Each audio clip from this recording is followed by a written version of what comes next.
Estas gacelas se encuentran en la Estación Experimental de Zonas Áridas, un organismo que se encarga de proteger la fauna norteafricana.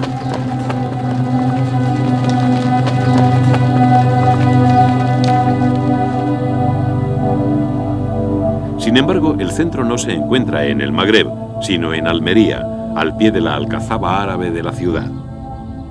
La estación ha puesto en práctica un programa especial para conseguir que estos antílopes se reproduzcan en cautividad. El objetivo final es poder reintroducirlos más tarde en sus zonas de origen.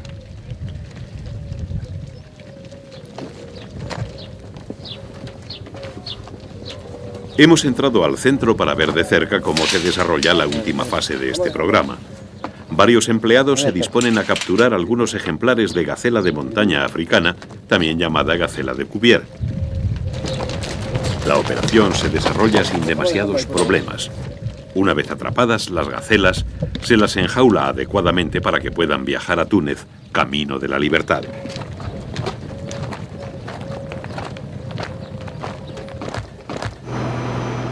Al llegar al país norteafricano, las gacelas son conducidas al Parque Nacional de Bucornine. Hemos viajado hasta Túnez no solo para acompañar a las gacelas, sino también porque es aquí donde iniciaremos un viaje a través del periodo más brillante de la historia de Al-Ándalus, el Califato de Córdoba.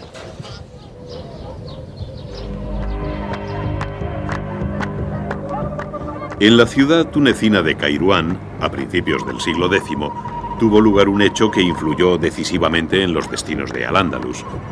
Allí fue fundado el Califato Fatimí. Ello significó la primera división religiosa que se producía en el Islam. Hasta entonces, todos los musulmanes atendían a una única autoridad religiosa, la del califa de Bagdad. Con la aparición de otro califato en Túnez, esa unidad religiosa quedó quebrantada definitivamente. El nuevo califato nacía con enormes ansias expansionistas. En su avance ponía en peligro los intereses andalusíes en el norte de África e incluso suponía un peligro para el propio territorio de Al-Ándalus.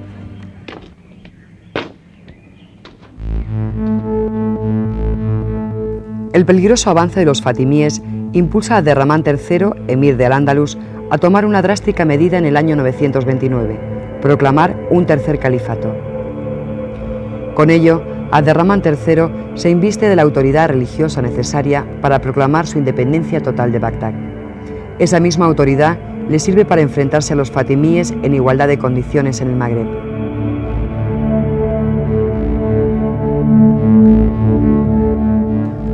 Abderramán III demuestra ser un monarca enérgico. Antes de enfrentarse a los fatimíes, debe pacificar su propio territorio, asolado por rebeliones. Además, ha de derrotar a los cristianos para tranquilizar sus fronteras del norte.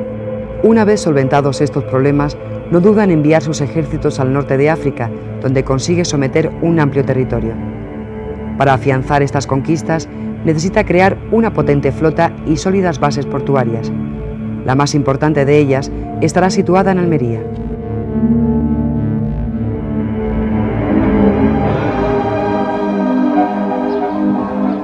En este tiempo, Almería era tan solo el puerto marítimo de la ciudad de Bayana, situada a unos 8 kilómetros del litoral, cerca de la población de Pechina. Abderramán III necesitaba aprovechar las infraestructuras de su puerto, pero en absoluto estaba interesado por la ciudad. De esta forma, la vieja Bayana cayó poco a poco en el olvido. El nuevo califato necesitaba una sólida base militar en este lado del Mediterráneo.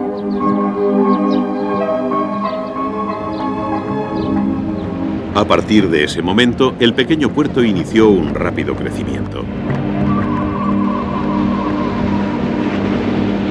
Abderramán III ordenó construir una alcazaba, un gran recinto militar acorde con la importancia que estaba adquiriendo la nueva ciudad.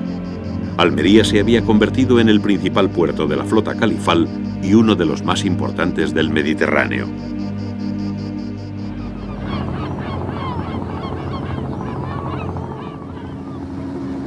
El Mediterráneo había sido desde la antigüedad un mar muy transitado. A principios de la Edad Media, la navegación por este mar se basaba en la técnica de cabotaje. Esta consistía en ir de cabo en cabo, sin alejarse nunca de las costas para no perder el rumbo. Esta limitada técnica iba a ser superada por los marinos andalusíes al perfeccionar los sistemas de orientación heredados de los árabes.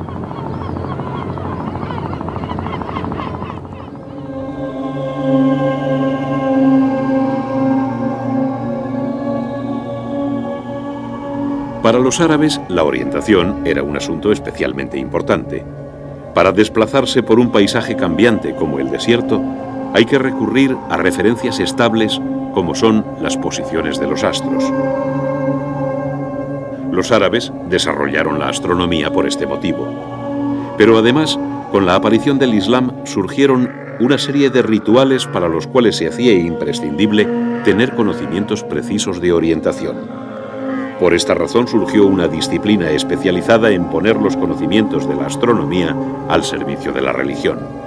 Esa disciplina se llamó Miqat y los hombres encargados de ejercerla fueron llamados Muwaqit.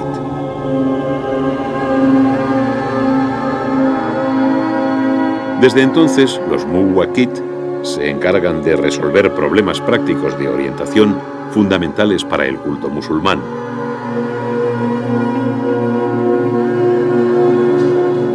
Uno de ellos es fijar con total exactitud la dirección de la Qibla, el muro de oraciones de las mezquitas. Este debe estar orientado con toda precisión hacia la ciudad santa de la Meca, tal y como establece el Corán. La necesidad de conocer la dirección a la Meca es necesaria para otros rituales islámicos, como el de colocar las tumbas mirando hacia la Meca en los cementerios, o el sacrificio de animales para el consumo humano, durante el cual el matarife debe mirar a la ciudad santa. Esto mismo debe suceder cuando se procede a la lectura del Corán.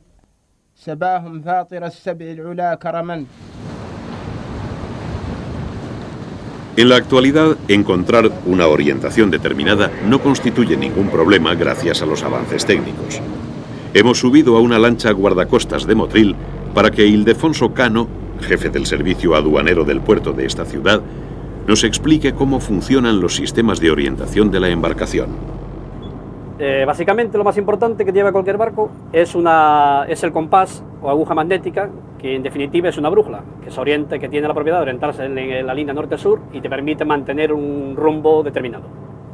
Luego tenemos el radar, un aparato mucho más complejo, que dentro de una pantalla y dentro de un radio de acción, según la escala en la que estés trabajando, te permite ver la costa o los objetivos o obstáculos que tengas dentro de ese radio de acción. Ahora aquí tenemos el GPS, que es un sistema de posicionamiento de cobertura mundial y te permite por medio de satélites conocer tu situación en todo momento, las 24 horas del día. Estos aparatos tan modernos habrían asombrado a los marinos andalusíes del siglo X, aunque ya por entonces eran capaces de viajar por el inmenso océano Índico. Para ello recurrían a los instrumentos más avanzados que permitía la ciencia de aquel tiempo.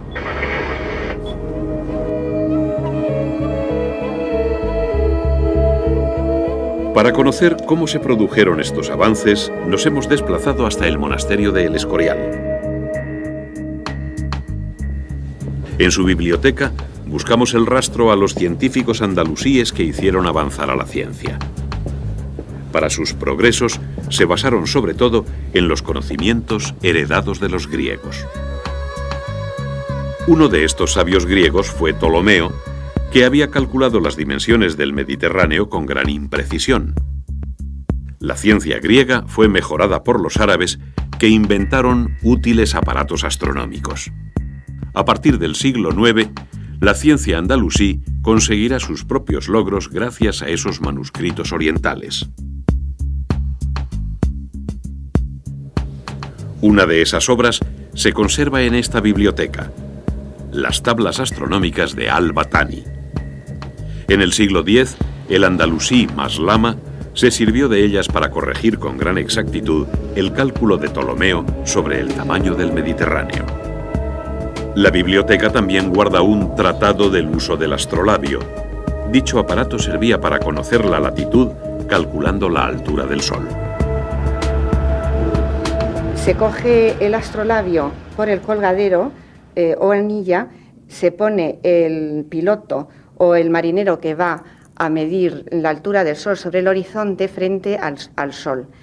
Mueve el astrolabio y hace girar la alidada de tal manera que debe conseguir que un rayo de Sol entre por un orificio y salga por otro.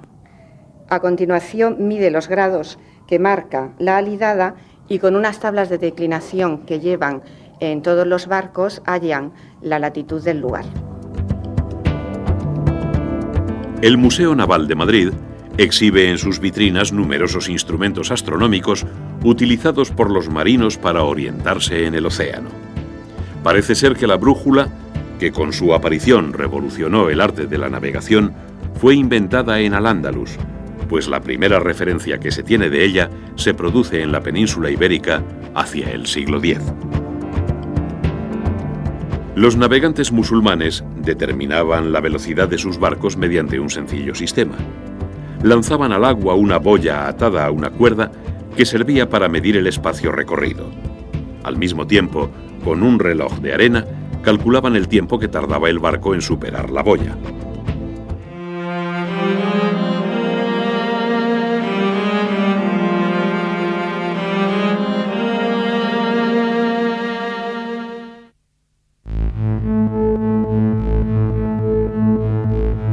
Tras la proclamación del califato, la corte de Abderramán III se convierte en un gran centro cultural y científico. El esplendor económico por la llegada del oro africano propicia un gran desarrollo de la ciencia.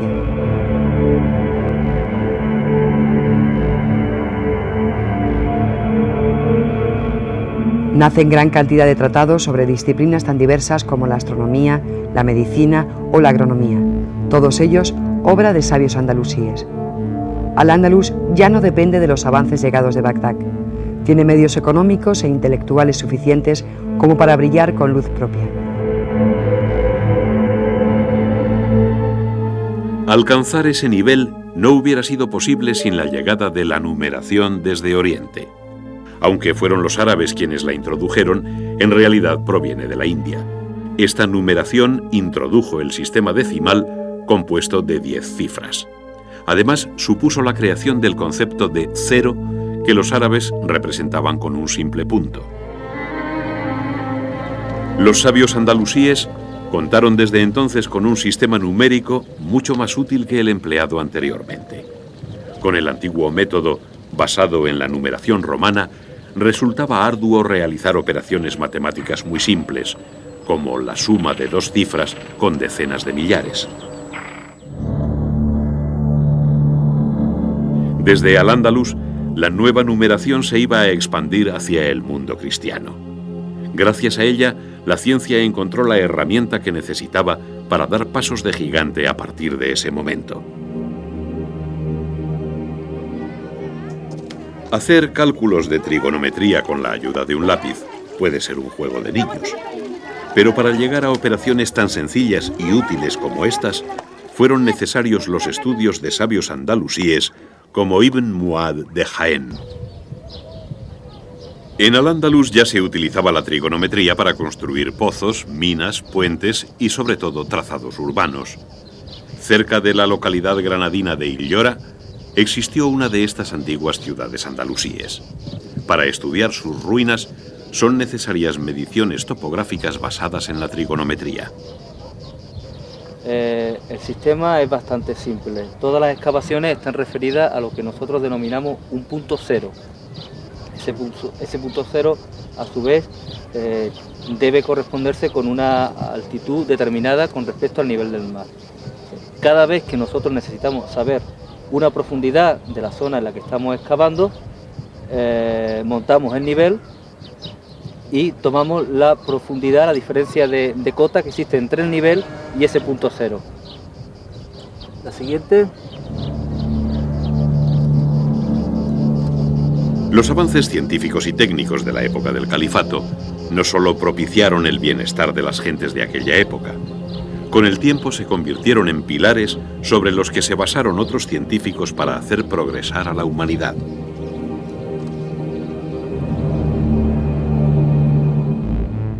La tranquilidad política y económica alcanzada tras la proclamación del califato dura casi 30 años. Pero hacia el 959, nuevos peligros amenazan los intereses de Al-Ándalus. Los cristianos vuelven a hostigar las fronteras en el norte, aunque son fácilmente derrotados. Más difícil será conjurar el peligro que llega desde el sur, donde los fatimíes han lanzado una gran ofensiva en el Magreb. Cuando el califa cordobés reacciona, es demasiado tarde. La lucha termina con el retroceso de las tropas andalusíes y la pérdida de las caravanas de oro.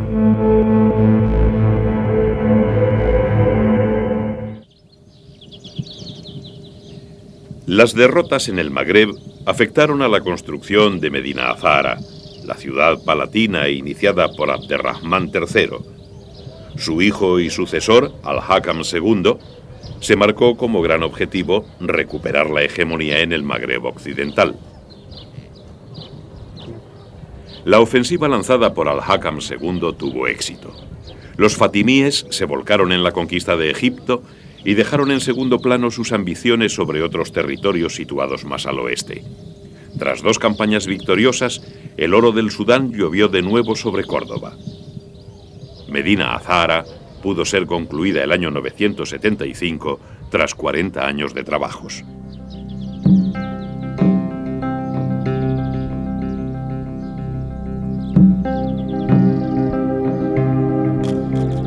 Este es el pórtico principal. Estaba reservado para que por él penetraran embajadores, reyes y otros personajes notables. A estos ilustres huéspedes se les deparaban recibimientos cargados de gran solemnidad, con los que quedaban vivamente impresionados. A ambos lados del camino se colocaban, por orden de rango, esclavos magníficamente ataviados, cortesanos enjollados y soldados que montaban caballos lujosamente enjaezados. El destino de la comitiva era el llamado Salón Rico, donde les esperaba el califa. El historiador argelino Al-Makari dijo de este lugar que su tejado estaba hecho con oro y losas de mármol y alabastro de colores diversos. A él se accedía a través de 8 puertas por cada lado, que estaban adornadas con oro y ébano. En su centro se situaba el trono del califa. Desde el trono, el soberano podía mirar al exterior, orgulloso de estar al frente de un poderoso estado. Resulta imposible saber cuál sería el verdadero aspecto que presentaba el Salón Rico en su época de esplendor, pero viendo sus esbeltas columnas y finos arabescos, no es difícil suponer estas estancias adornadas con todo tipo de objetos de lujo. En la ciudad de Medina Azahara tuvieron gran desarrollo las llamadas artes suntuarias, dedicadas a fabricar refinados objetos.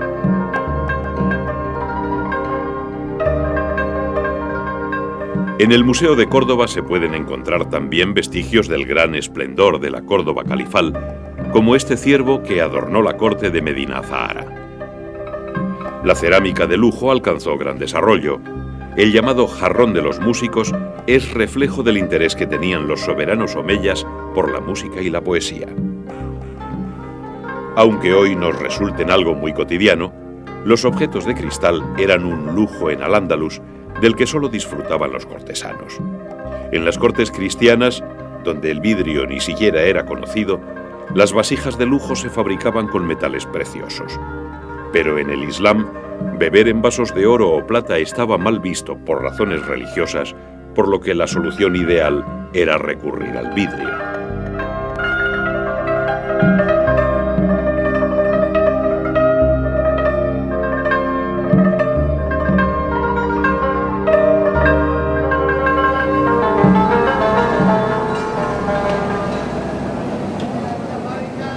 El descubrimiento del vidrio se produjo cuando alguien observó que la mezcla de carbonato sódico y sílice de arena, sometidos a la acción del fuego, daba lugar a un material transparente y muy maleable en caliente que tras enfriarse podía servir de recipiente ligero.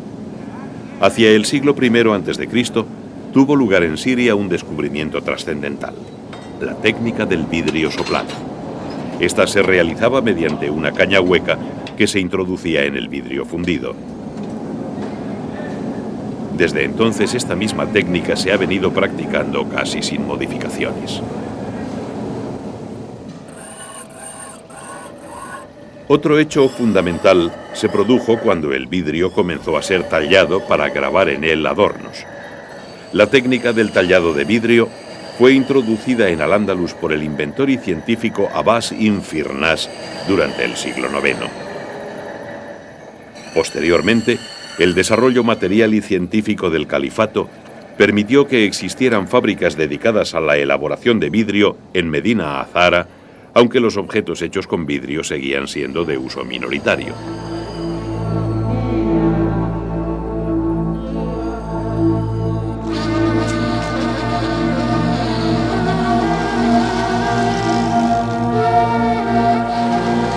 Al contrario que el cristal, la cerámica era un material muy utilizado durante la Edad Media por todas las clases sociales.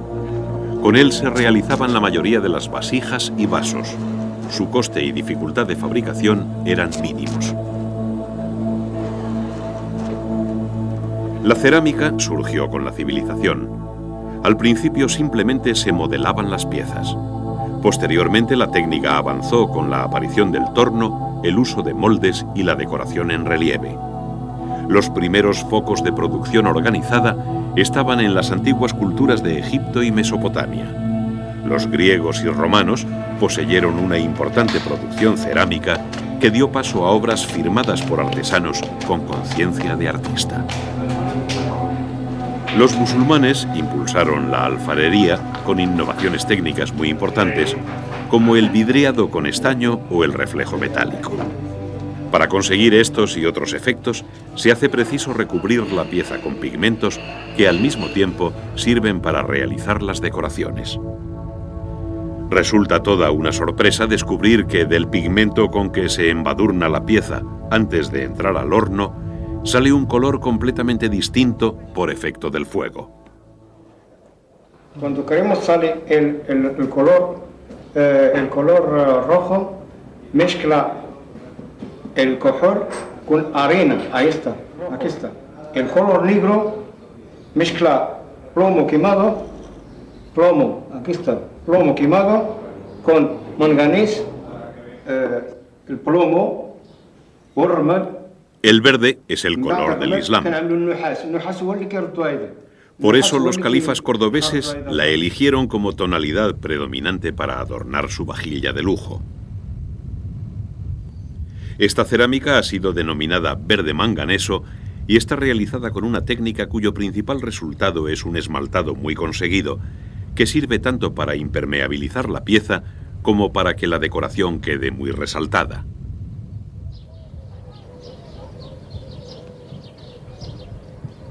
En la localidad cordobesa de La Rambla existe un taller de alfarería que intenta recuperar esta tradición ligada al pasado andalusí. La operación más importante, de la que surgirá el esmaltado, es bañar las piezas con una mezcla de sales de plomo y óxido de estaño. Durante la decoración, el barro cocido se recubre con óxido de cobre, de donde nacerá el verde de las figuras y motivos. El óxido de manganeso dará los tonos negros o marrones de los bordes de la pieza y los sombreados que perfilan las figuras. Además de motivos animales o vegetales, se utilizan sobre todo inscripciones en árabe, como la que reza Al-Mulk, la soberanía, frase utilizada como lema por los califas andalusíes.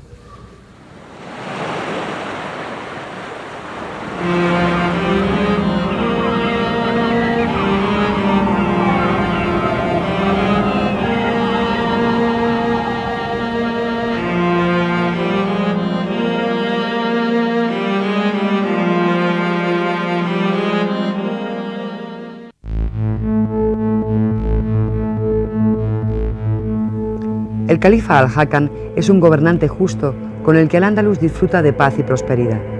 Además, demuestra mucho interés por la cultura. Se dice que su biblioteca albergaba más de 400.000 volúmenes. A su muerte sube al trono su hijo Hisan II, de 11 años de edad.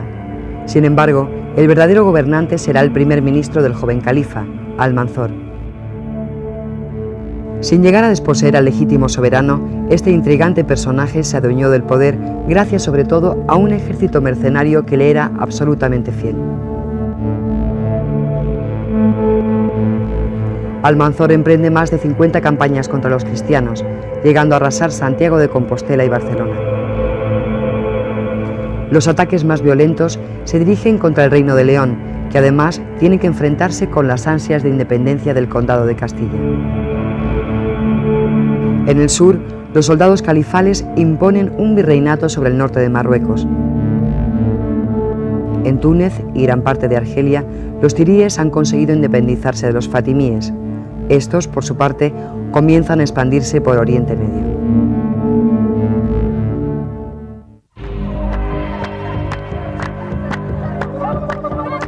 A la muerte de Almanzor, en 1002, le sucedió su hijo Abdelmalik, quien continuó la política de su padre.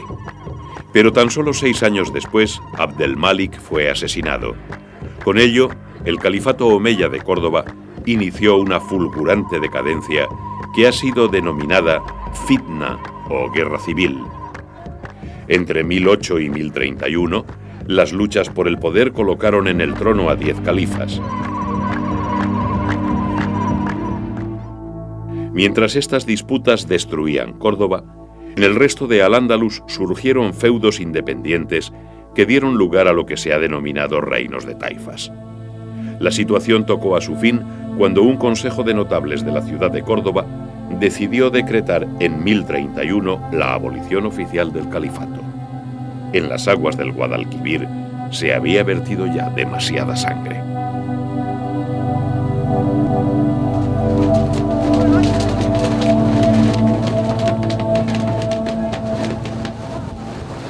Cerca de la desembocadura del Guadalquivir, en las costas de Barbate, asistimos a la pesca de atunes con almadraba que se viene realizando desde tiempos remotos.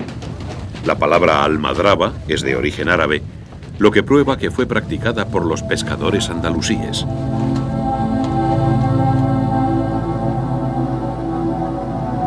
Una de las consecuencias de la guerra civil que asoló el califato fue la desaparición del poder naval andalusí. La poderosa armada que había dominado el Mediterráneo occidental hasta hacía poco quedó diezmada y dividida, tal y como le ocurrió a Al-Ándalus al concluir el que, paradójicamente, había sido el período más glorioso de su historia.